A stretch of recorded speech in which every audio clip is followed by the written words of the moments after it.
Today நம்ம 9th standard English bookல இருக்கக்கூடிய poem The River ஓட book back answers தான் பார்க்க போறோம். First வந்து warm up பார்க்கலாம். Have you ever been to a river? நீங்க எப்போவாச்சும் ரிவருக்கு வந்து போயிருக்கீங்களா?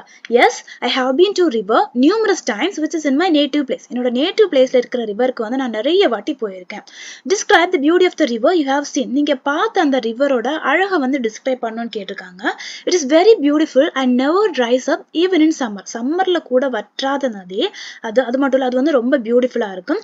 The motion of the river can never be seen. It flows to the brim. அதாவது அந்த ரிவர் வந்து ரொம்ப நிறைஞ்சு ஓடிட்டு இருக்கிறதுனால அதோட மூவ்மெண்ட் வந்து நம்மளால பார்க்கவே முடியாது.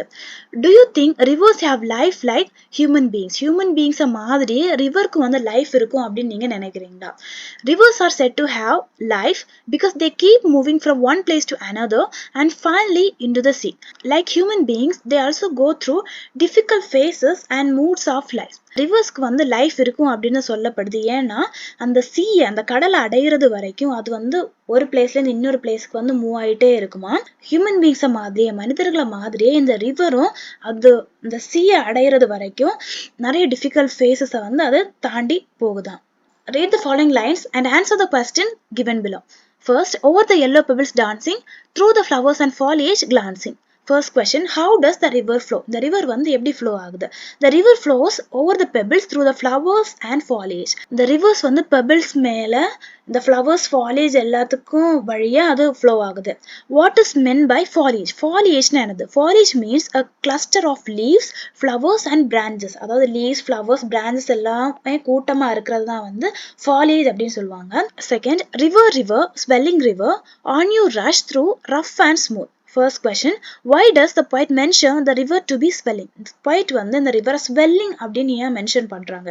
The poet mentions that the river to be swelling because when it is full, the water level also rises. Poet வந்து ஏன் அந்த river swelling அப்படின்னு மென்ஷன் பண்றாங்கன்னா அந்த ரிவர்ல இருக்கக்கூடிய வாட்டரோட அளவு வந்து ஃபுல்லா இருந்தாலும் திரும்ப அந்த வாட்டர் லெவல் வந்து ரைஸ் ஆயிட்டே தான் இருக்கா. What are the surfaces the river flow through? என்னெல்லாம் surfacesல வந்து இந்த river வந்து ஓடுது? The river flows through rough and smooth surfaces. அதாவது அது ரொம்ப கடினமான சர்ஃபேஸ்லயும் ஸ்மூத்தான சர்ஃபேஸ்லயுமே வந்து அது ஓடுது. Third, over rocks by rose banks sweeping like impetuous youth. First question, where does the rose grow? The rose வந்து எங்க grow ஆகுது? The rose grows on the banks of river. அந்த ரிவரோட கரை பகுதியில தான் அந்த ரோஸ் வந்து வளர்ந்துருக்கு. Which stage of man is compared here? The manோட எந்த ஸ்டேஜ் இதுல கம்பேர் பண்றாங்க? The youthful stage of man is compared here. இந்த மனுஷனோட அந்த இளமை காலத்தை தான் வந்து இதுல கம்பேர் பண்றாங்க. Fourth, broad and deep and still as time, seeming still yet still in motion. First question, what is broad and deep? என்னது வந்து ரொம்ப broad-ஆவும் deep-ஆவும் இருக்கிறதுனா the river is broad and deep. Next question, is the time still? The time வந்து still-ஆ இருக்கா? Time seems to be still, but actually it is in motion. Time வந்து அப்படி still-ஆ இருக்கிற மாதிரி தான் இருக்கு, but அது என்னது மூவ் ஆயிட்டே தான் இருக்கு. Fifth, tending onward to the ocean, just like mortal prime. First question, where is the river flowing to? The river வந்து எதை நோக்கி flow ஆகுது? The river is flowing to the ocean. What does the poet mean by mortal prime? Mortal prime அப்படின்றத வச்சு இந்த poet என்ன மீன் பண்றாங்க? The poet by mortal prime means that the river is a hardworking man who is at the best phase of his life. Mortal prime அப்படின்னு என்னன்னா இந்த மேனோட best face, அதாவது அது அவங்க வந்து மெச்சூரிட்டி எல்லாம் அட்டைன் பண்ணதுக்கு அப்புறமா அவங்க லைஃப்ல வந்து கோல் அச்சீவ் பண்ணணும் அப்படின்னு ரொம்ப ஹார்ட் ஒர்க் பண்ணுவாங்க. அந்த ஃபேஸ் மனுஷனோட அந்த காலகட்டத்தை தான் வந்து மார்டல் பிரைம் அப்படின்னு சொல்லுவாங்க. ஸோ இந்த ரிவரும் மார்டல் பிரைம் மாதிரி அந்த ஃபேஸ்ல இருக்கு அப்படின்னு இந்த poet வந்து மீன் பண்றாங்க. Next, poetic devices. First, anaphora. Anaphora is the repetition of a certain word or phrase at the beginning of successive lines of writing or speech. அதாவது ஏதாவது ஒரு ரைட்டிங்லையோ ஒரு ஸ்பீச்லையோ அதோட பிகினிங்ல என்ன பண்ணுவாங்கன்னா ஏதாச்சும் ஒரு வேர்ட் இல்லாட்டி ஃப்ரேஸை வந்து திரும்ப ரிப்பீட்டடா கொடுப்பாங்க. ஸோ அதுதான் வந்து anaphora அப்படின்னு சொல்லுவாங்க. Example, see that line hath never sounded, see that sail had never rounded. So இதுல வந்து ரிப்பீட்டடா வருது இல்லையா? ஸோ இதுதான் வந்து anaphora அப்படின்னு சொல்லுவாங்க. Next, epithet. Epithet is an adjective or phrase expressing a quality or attribute regarded as characteristic of the person or thing mentioned. Epithetனா என்னன்னா இந்த போயம்ல ஏதாச்சும் பர்சன் இல்லாட்டி ஏதாவது திங்ஸை வந்து மென்ஷன் பண்ணும்போது அவங்களோட கேரக்டரிஸ்டிக்கை அவங்களோட குவாலிட்டியை வந்து எக்ஸ்பிரஸ் பண்றதுக்கு ஏதாச்சும் ஒரு அட்ஜெக்டிவ் இல்லாட்டி வந்து ஃப்ரேஸை வந்து யூஸ் பண்ணுவாங்க. அதுதான் வந்து எபித்தெட் அப்படின்னு சொல்லுவாங்க. எக்ஸாம்பிளுக்கு வந்து இங்க ரிவரை வந்து டிஸ்கிரைப் பண்ணியிருக்காங்க, லிட்டில் ரிவர் அப்படின்ட்டு. Next, imagery. Imagery is the name given to the elements in a poem that sparks the senses. It need not to be visual. It can relate any of the five senses: sight, hearing, touch, taste, smell. அதாவது imagery அப்படின்னு என்னன்னா அந்த போயம்ல use பண்ணக்கூடிய certain words தான் அது. So அந்த words போயம்ல அந்த particular words நம்ம ரீட் பண்ணும்போது நமக்கு அது விஷுவலா இல்லாட்டி ஏதாச்சும் ஒரு சென்ஸ், அது நம்ம ஃபைவ் சென்ஸ்ல ஏதாச்சும் ஒரு சென்ஸ் வந்து டச் பண்ற மாதிரி இருக்கும். எக்ஸாம்பிளுக்கு வந்து எல்லோ பெபிள்ஸ். இந்த எல்லோ பெபிள்ஸ் அப்படின்னு ரீட் பண்ணும்போது நம்ம மைண்ட்ல வந்து எல்லோ கலர்ல பெபிள்ஸ் வந்து அப்படி வருது இல்லையா? ஸோ அந்த விஷுவல் எஃபெக்ட் வருது இல்ல? ஸோ அதுதான் வந்து இமேஜரி அப்படின்னு சொல்லுவாங்க. Read the following lines and answer the questions. First question, pick out the rhyming words. So இங்க வந்து 4 லைன் கொடுத்திருக்காங்க. ஸோ இதுல இருந்து rhyming words வந்து நம்ம கண்டுபிடிக்கணும். ஸோ rhyming wordsனால எப்பவுமே அந்த லாஸ்ட் வேர்ட்ஸை மட்டும் தான் நம்ம பார்க்கணும். ஸோ இதுல கொடுத்திருக்க லாஸ்ட் வேர்ட் எதெல்லாம்னா வே, டான்சிங், கிளான்சிங், பிளே. ஸோ இதுல இந்த வே வந்து பிளே கூட ரைம் ஆகும், டான்சிங் வந்து கிளான்சிங் கூட ரைம் ஆகும். ஸோ இதுல வரக்கூடிய ரைமிங் வேர்ட்ஸ் எதெல்லாம்னா way, play, dancing, glancing. Next question, mention the rhyme scheme of the poem. இதோட rhyme scheme வந்து கண்டுபிடிக்கணும்னு கேட்டிருக்காங்க. ஸோ இதுலயும் வந்து rhyme scheme கண்டுபிடிக்கணும்னாலும் இந்த லாஸ்ட் வேர்ட்ஸ் தான் பார்க்கணும். ஸோ ஃபர்ஸ்ட் வந்து வே இல்லையா? ஸோ வேக்கு வந்து ஏ கொடுக்கலாம். நெக்ஸ்ட் வந்து டான்சிங், டான்சிங்க்கு வந்து பி கொடுக்கலாம். நெக்ஸ்ட் வந்து கிளான்சிங், இந்த கிளான்சிங் வந்து அப்படியே இந்த டான்சிங் மாதிரியே ரைம் ஆகுது. ஸோ இதுக்கும் வந்து பி தான் கொடுக்கணும். நெக்ஸ்ட் வந்து பிளே, பிளே வந்து இந்த வே மாதிரியே ரைம் ஆகுது. ஸோ இதுக்கும் வந்து ஏ தான் கொடுக்கணும். ஸோ அந்த ரைமிங் ஸ்கீம் எப்படின்னா ஏ B B A. Next, third question, mention the figure of speech used in the above line. Give various other examples from the poem. எந்த figure of speech யூஸ் பண்ணியிருக்காங்கன்னு கேட்டிருக்காங்க. So இதில் எந்த figure of speech use பண்ணியிருக்காங்கன்னா இதில் பாருங்கள், like a child at play. So அந்த like use பண்ணி ஏதாச்சும் ஒரு விஷயத்த கம்பேர் பண்ணாங்கன்னா அதை வந்து சிமிலி அப்படின்னு சொல்லுவாங்க. ஸோ இந்த லைனில் யூஸ் பண்ணியிருக்கக்கூடிய ஃபிகர் ஆஃப் ஸ்பீச் எதுன்னா சிமிலி. ஸோ அந்த போயமில் வரக்கூடிய வேற அதர் எக்ஸாம்பிள் இதெல்லாம்னா like impetuous youth, like mortal brain, like eternal. So இது எல்லாமே வந்து அந்த போயமில் யூஸ் பண்ணியிருக்க சிமிலி தான். Next fourth question, pick out the words and alliteration from the above line. So இந்த லைன் என்னன்னா seeming still it's still in motion. So இந்த லைனில் இருக்கக்கூடிய alliteration என்னன்னு கேட்டிருக்காங்க. ஸோ alliterationனா கண்டினியூஸாக வரக்கூடிய வேர்ட்ஸோட பிகினிங் லெட்டர்ஸ் வந்து சேமாக இருந்தால் அதுதான் வந்து alliteration அப்படின்னு சொல்லுவாங்க. இங்கே வந்து சீமிங் ஸ்டில் அப்படின்ற ரெண்டு வேர்டோட பிகினிங் லெட்டர் வந்து சேமா இருக்கு, அதாவது எஸ் எஸ். ஸோ இதில் வந்து எஸ் வந்து ரிப்பீட்டட் ஆகுது. Next question, identify other example from the poem for alliteration. So அந்த போயமில் வரக்கூடிய வேற alliteration வந்து எழுதணும்னு கேட்டிருக்காங்க. ஸோ அது என்னன்னா ஃப்ளவர்ஸ் ஃபாலேஜ், இதில் வந்து எஃப் வந்து alliterate ஆகுது. நெக்ஸ்ட் ரஷ் ரஃப், ஸோ அதில் ஆர் வந்து ரிப்பீட் ஆகுது. நெக்ஸ்ட் டவுன் டேஷ், இதில் வந்து டி, சி சேல், இதில் வந்து S. Fifth question, pick out the example for epithet from the poem. So போயம்ல இருந்து எபித்தெட்டோட எக்ஸாம்பிள்ஸை எழுதணும்னு கேட்டிருக்காங்க.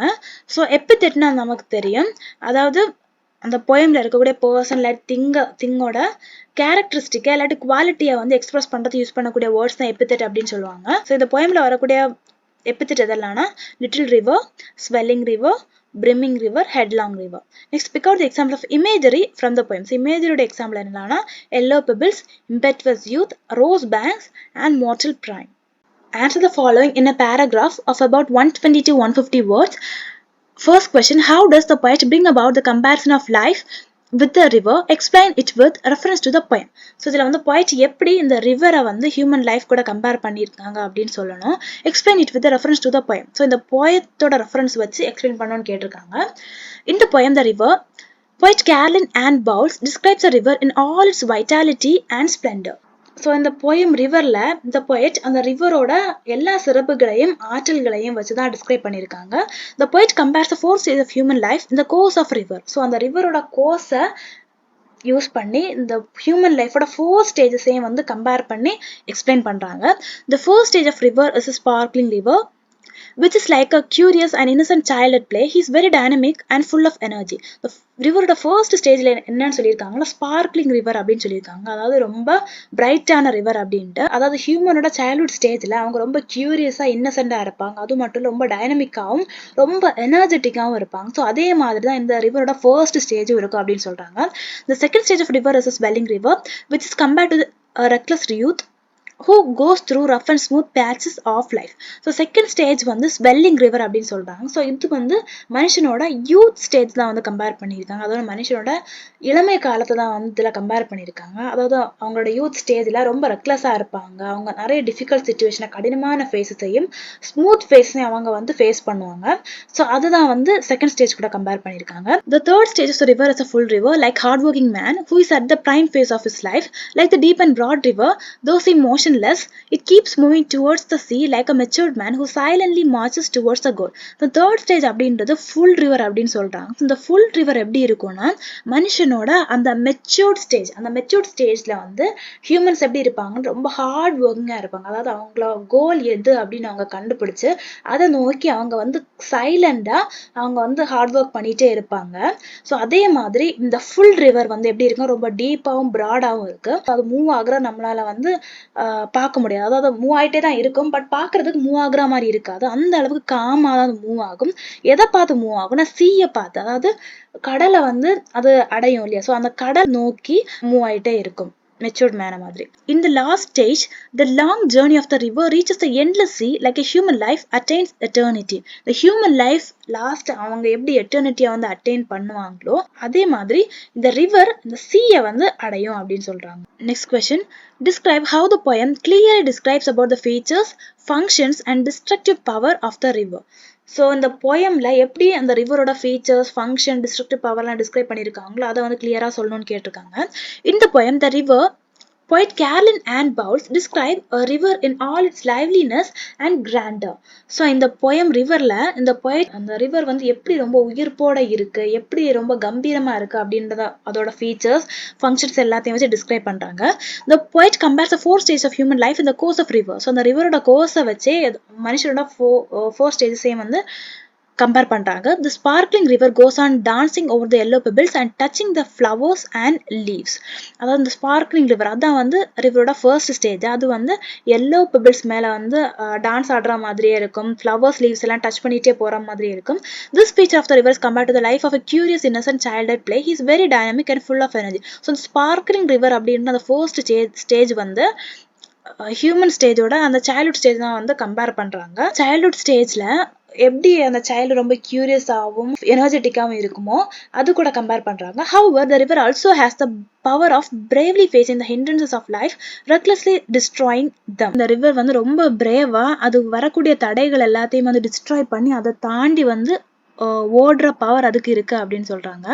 When the river is full, it becomes a hardworking man who is at the prime phase of his life. So அந்த river வந்து full ஆனதுமே அது எப்படி இருக்குன்னா ஒரு ஹார்ட் ஒர்க்கிங் மேன் மாதிரி இருக்கு. Like the deep and broad river, though it seems motionless, it keeps moving towards the sea like a matured man who silently marches towards the goal. So இந்த ஸ்டேஜ்ல வந்து river வந்து ரொம்ப டீப்பா Prada இருக்கும். So அதை பார்க்கறதுக்கு வந்து அது மூவ் ஆகாத மாதிரியே இருக்கும். எப்படி மனுஷன் வந்து அவங்களோட மெச்சூரிட்டி அட்டைன் பண்ணதுக்கு அப்புறமா அவங்கள கோல் நோக்கி சைலண்டா மார்ச் பண்ணி அதை பார்த்து போறாங்களோ அதே மாதிரியே இந்த ரிவரும், இந்த ஃபுல் ரிவரும் சைலண்டா அந்த கோலை பார்த்து, அதாவது அதோட கோல் எதுன்னா கடலை அடையிறது. அந்த கடலை அடையிறதுக்கு அது சைலண்டா அது கடலை நோக்கி ஓடுது. In the end, the long journey of the river reaches the endless sea like a human life attains eternity. So அந்த எண்ட்ல வந்து எப்படி அந்த ரிவர் வந்து சீயை வந்து அடையுதோ அதே மாதிரி ஹியூமன் லைஃப் வந்து எட்டர்னிட்டியை வந்து அடையுது. Based on your understanding of the poem, complete the summary of the poem by choosing the words or phrases given below. So இந்த பாக்ஸ்ல கொடுத்துருக்கக்கூடிய அந்த phrases இல்லாட்டி வேர்ட்ஸை யூஸ் பண்ணி இதை ஃபில் பண்ணணும்னு கேட்டிருக்காங்க. In the poem, The River, the poet compares the flow of the river with different stages of human life. The first stanza explains how the sparkling river goes dancing over the yellow pebbles and glancing through the flowers and leaves. These acts of the river is compared to a curious and innocent child at play. The second stanza compares the river to a reckless youth who goes through rough and smooth patches of life. Like a youth, here the river becomes louder, faster, and sweeping everything all along the way. In the third stanza, the river becomes like a hardworking man who is at the prime phase of his life. Here the deep and broad river seems motionless, but it keeps moving towards the sea like a matured man who silently marches towards the goal. In the last stanza, the long journey of the river reaches the endless sea like a human life attains eternity.